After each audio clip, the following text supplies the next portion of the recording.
You could put half of Trump supporters into what I call the basket of deplorables. The racist, sexist, homophobic, xenophobic, Islamophobic, you name it. The disdain that Hillary Clinton expressed toward millions of decent Americans disqualifies her from public service. If Hillary Clinton will not retract her comments in full, I don't see how she can credibly campaign any further. Well, the fallout from those comments from Friday, this is the fundraiser. Here's what she said in the statement, walking it back a bit. Last night I was grossly generalistic, and that's never a good idea. I regret saying half. That was wrong.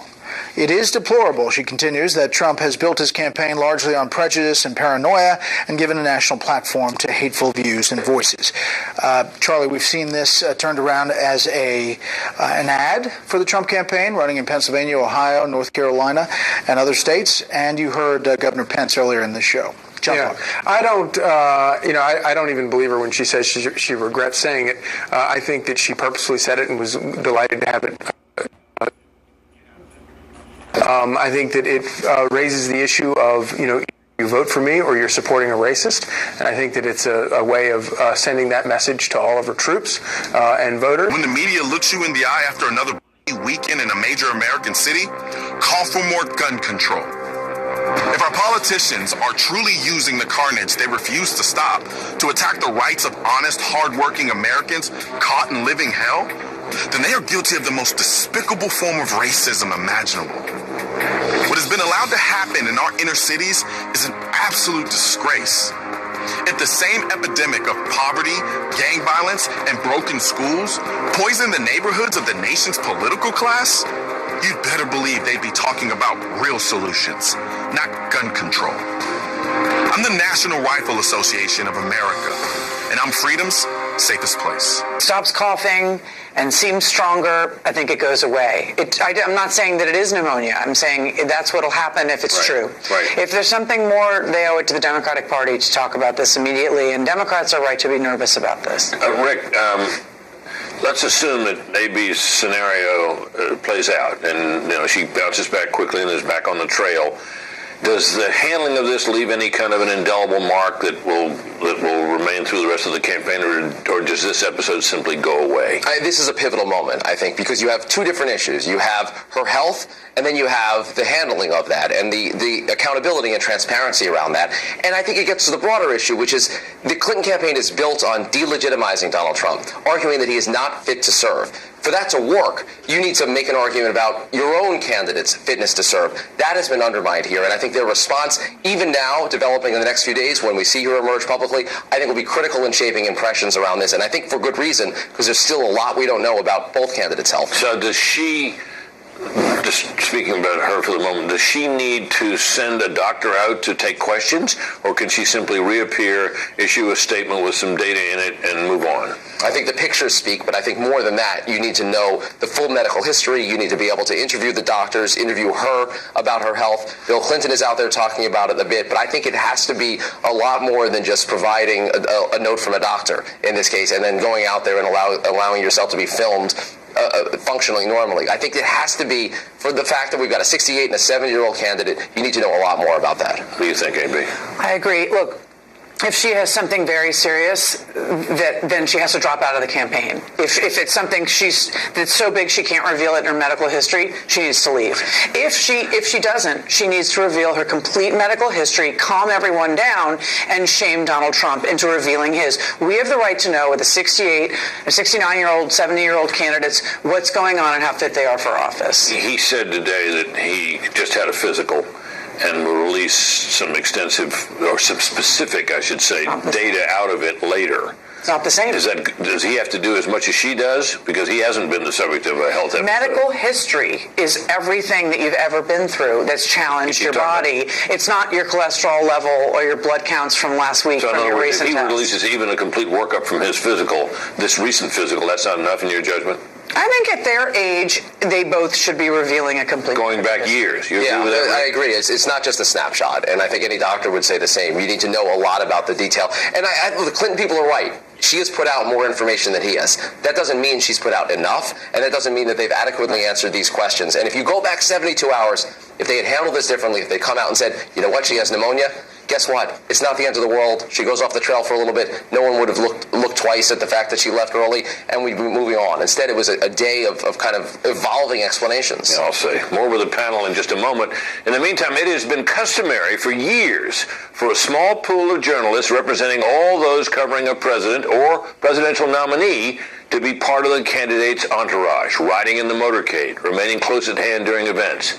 But Hillary Clinton's traveling press pool was left behind and left in the dark for some time, as we know, after she abruptly left that 9/11 memorial yesterday. Fox News correspondent Jennifer Griffin is live in Clinton's hometown of Chappaqua, New York, where the candidate is resting. So, Jennifer, what happened yesterday exactly? She's at the event. She apparently is not feeling well. She gets up and decides to leave. Was there a press pool there? Were they near enough by as they're supposed to be? What happened? Well, there was a press pool. Remember, back in mid-August, both candidates agreed to have a press pool, Britt. There was a press pool, but they were kept separate from the candidate. And when she decided to leave, they were not told that she was leaving. Here's what we know. Today, and they couldn't see her, right? They could see her when she arrived. They got the arrival shot, and then they were taken to a separate part. They were pinned in a separate part of the ceremony. So once she went out into the crowd to shake hands, they lost sight of her, and that's when this incident occurred. She was taken out of the event, and they did not find out until much later. Let me go through the timeline of what we know did happen. What we know today is that Clinton's campaign says they certainly regret how it was handled and that they could have done it much better. They were criticized not by their opponent, but they were criticized by a former top advisor to President Obama, David Axelrod, who tweeted, quote, "What's the cure for an unhealthy penchant for privacy that repeatedly creates unnecessary problems?" Reporters, again, Britt, were never told what happened in real time and were kept away from the candidate. The protective pool was pinned in for 90 minutes. Here's the timeline of what the press was told. They were told at 9:34, the pool producer reports Hillary Clinton left her position, unclear if she left completely. At 9:37 a.m., Fox's Rick Leventhal, not in the pool, broke the news reporting HRC medical episode from law enforcement source. Fox embed Tamara Gitt calls the pool reporters and breaks the news to the other reporters. 10:04 a.m., pool reporter tweets, campaign won't comment on Hillary Clinton's whereabouts. At 11:03 a.m., Hillary Rodham Clinton campaign spokesman Nick Merrill releases statement. Clinton, quote, overheated. About 40 minutes then passes.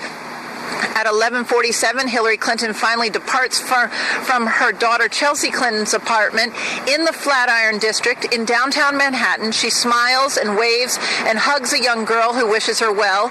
At 5:15 p.m., Hillary Clinton's doctor finally releases a statement. It's 5 hours from the time we saw Hillary leave her daughter's apartment. 5 hours later, Dr. Laura Bardock reveals that she has examined her at her home in Chappaqua, and inside the carefully worded statement, she reveals for the first time, Britt, that she diagnosed Secretary Clinton with pneumonia on Friday. This is the first time that the press hears at 5 p.m. yesterday that Hillary Clinton had pneumonia. We had been trying to get statements from the campaign spokesman all day. Britt. Now, as I understand it, Jennifer, she's in Chappaqua at her home, and that was where she was taken after she came out from her daughter's apartment. She goes up to Chappaqua. I take it that not even by then had they reassembled a little pool to go with her to keep track of all this. Am I correct about that? They took the pool from the 9/11 ceremony over to her apartment, and simultaneously, as Nick Merrill released the statement at about 11:47 that she was overheated, that's when Hillary Clinton came out of the apartment, and that's when the pool saw her for the first time. After she left there, she was taken up to Chappaqua. The pool did not see her again, but that's when her doctor, Dr. Laura Bardock, came to her house, examined her, and issued the statement at about 5 p.m. Saying that she had been rehydrated, that she was resting, and that she was on antibiotics, and that she had suggested rest for the time being.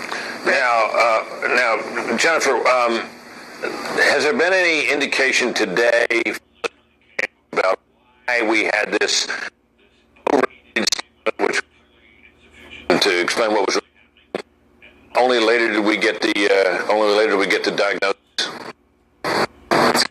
Not walked back the overheated statement. In fact, when Laura Bardak, the doctor, put out her statement last night, she mentioned not only the Additional health records, that puts a different kind of pressure. That's a more traditional campaign way to handle it than to go out there and say, look at what I told you so, which I think a lot of us were expecting from Donald Trump, even on 9/11, but he has kind of brought the temperature down in the last 24 hours. I agree with AB, it's a smart strategy. You think it'll last? I don't know, because he's had all these sort of, dips before where he's under control and then he implodes. But not really since Kellyanne Conway got control of the ship. So I really, I think that they're very shrewd about their stuff is really well written. He reads it off the teleprompter. They keep him away from freewheeling on social media, and then they kind of know which groups to go after. And this was the right response. I think very quickly that his handling of this and her handling of this will affect the polls anytime soon? This is happening at a critically important time for her campaign. We've seen them tighten already, so yes, I would anticipate we'll see that tightening continue, and Trump on this to the extent that she misses. This is ridiculous. How increasingly they can vote early in person simply because they want to. In 2012, more than a third of votes cast were done before Election Day. And this year, absentee ballots are already in the mail in North Carolina, and early voting will soon start in 6 more states. This early voting is all very convenient and may allow more people to vote. But is it, on balance, a good idea? Syndicated columnist George Will joins us. George, I know you've thought a lot about this. Have some ideas? Let me hear them. I do. I think it's a bad idea for a number of reasons. To begin with, 7 states will be voting before the first debate. 22 states will be voting, with 42% of the American population, by the way, before the third debate. Now, debates, just leave aside all the rest of the campaign that's going to continue after these people have cast their ballots. Debates mattered a lot in 1960, again 14